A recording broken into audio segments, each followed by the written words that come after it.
ಗ್ಯಾರಂಟಿಗಳ ಪರಿಣಾಮ ಅಭಿವೃದ್ಧಿಗೆ ಮಾತ್ರ ಅಲ್ಲ, ಸಂಬಳವನ್ನ ಕೊಡೋದಕ್ಕೂ ಕೂಡ ಹಣ ಇಲ್ವಾ ಅನ್ನೋ ಪ್ರಶ್ನೆ ಇಲ್ಲಿ ಮೂಡ್ತಾ ಇದೆ. ನೌಕರರಿಗೆ ಸಂಬಳ ಕೊಡಲು ಸಾಧ್ಯವಾಗದ ಸ್ಥಿತಿಗೆ ಹೋಗಿದೆಯಾ ಸರ್ಕಾರ? ಕಾವೇರಿ ನೀರಾವರಿ ನಿಗಮದ ಹೊರಗುತ್ತಿಗೆ ನೌಕರರಿಗೆ ಇದೆಂತಹ ಸ್ಥಿತಿ ಬಂದಿದೆ?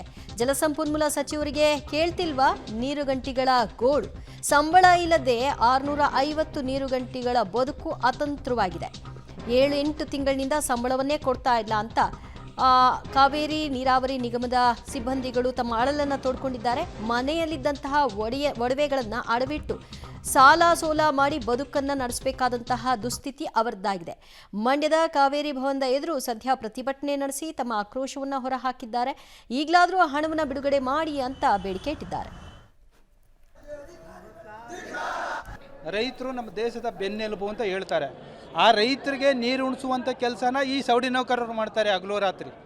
ಅಧಿಕಾರಿಗಳು ಏನು ಹೇಳ್ತಾರೆ ಅದನ್ನು ಈ ಸೌಡಿ ನೌಕರರುಗಳು ನಿಂತು ಹಗಲೋ ರಾತ್ರಿನೋ ಕಷ್ಟಪಟ್ಟು ಅವರಿಗೆ ಕೆಲಸ ಮಾಡಿಕೊಡ್ತಾರೆ. ಅವರಿಗೆ ವೇತನ ಇಲ್ಲ ಅಂದರೆ ಅವ್ರ ಜೀವನಾಂಶ ಏನು ಮಾಡೋದು? ಹೆಂಡತಿ ಮಕ್ಕಳುಗಳ ಜೀವನ ಏನು ಮಾಡೋದು? ಅವ್ರ ತಂದೆ ತಾಯಿಗಳು ಎಲ್ಲರೂ ನೋಡಬೇಕು, ಯಾವ ರೀತಿ ಜೀವನ ಮಾಡೋದು? ಈಗ ಕೇಳ್ತಾರೆ ನಮ್ಮ MD ಸಾಹೇಬರಿಂದನೂ ಎಲ್ಲ ಅಧಿಕಾರಿಗಳು ಹೇಳ್ತಾರೆ ಸರ್ಕಾರದಿಂದ ಹಣ ಬಿಡುಗಡೆ ಆದ ತಕ್ಷಣ ಕೊಡ್ತೀವಿ ಅಂತಾರೆ. ರೈತರ ಹತ್ರ ಹೋರಾಟ ಕೊಡೋರೆಲ್ಲ ನಾವೇ. ಇವ್ರು ಬಂದಾಗ ಬರ್ತಾರೆ, ಜೀಪಲ್ಲಿ ಹೊರಟಾಕ್ತಾರೆ. ನಾವು ಹಗಲು ರಾತ್ರಿ ಎಲ್ಲ ರೈತರಿಗೆ ಏನೇ ಉತ್ತರ ಕೊಡಬೇಕು, ನೀರು ಯಾವತ್ತು ಬರ್ತದೆ, ನೀರು ಯಾವಾಗ ಎತ್ತುತ್ತೆ, ಯಾಕೆ ಕೊಡ್ತಾಯಿಲ್ಲ, ಟೈಮ್ ನೀರು ಅಂತ ಗಲಾಟೆ ರೈತರಿಗೆಲ್ಲ ನೈಟೆಲ್ಲ ಓಡಾಡೋರು ನಾವೇ. ಈಗ ನಮಗೆ 2ನೇ ತಿಂಗಳಿಂದ ಸಂಬಳ ಕೊಟ್ಟಿಲ್ಲ. ಫೆಬ್ರವರಿಯಿಂದ ಸಂಬಳ ಕೊಟ್ಟಿಲ್ಲ. ಫೆಬ್ರವರಿಯಿಂದ ಇದುವರೆಗೂ 7 ತಿಂಗಳು ವೇತನ ಕೊಟ್ಟಿಲ್ಲ.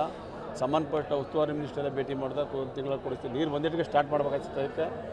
ನಾವು 1 ವರ್ಷ ಕಾಲ ನೀರಿಲ್ಲ ರೈತರಿಗೆ. ನಾವು ಸ್ಟ್ರೈಕ್ ಮಾಡೋದ್ರಿಂದ ರೈತರು ನಮ್ಮ ಮೇಲೆ ಅಪಾರ್ಥ